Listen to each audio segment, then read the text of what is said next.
আসসালামু আলাইকুম গাইস, দেখতেছেন একটা পালসার গাড়ি খুলেছি।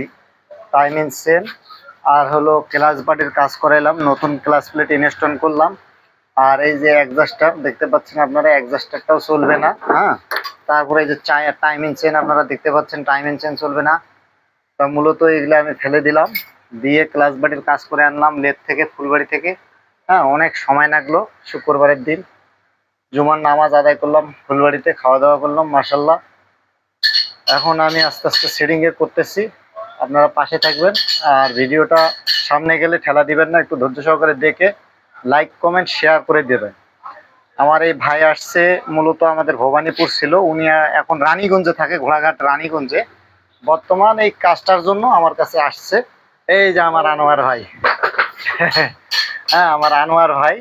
উনি আসলে জানি না কতদূর ওনার মন জয় করতে পারছি। উনি আমার ছাড়া কিছু বোঝে না, যার জন্য ভালোবাসার সহিত কাজটা করতেছি। আপনারা দোয়া করবেন, পাশে থাকবেন এবং সাপোর্ট করবেন। হ্যাঁ, সাপোর্ট করবেন এই কারণে যে আমার ভিডিওটা গেলে সামনে অবশ্যই লাইক কমেন্ট শেয়ার করবেন। আমার ভালোবাসার মানুষগুলো যেন ভুলে না যান। ভালো থাকবেন, সুস্থ থাকবেন। আল্লাহ হাফেজ।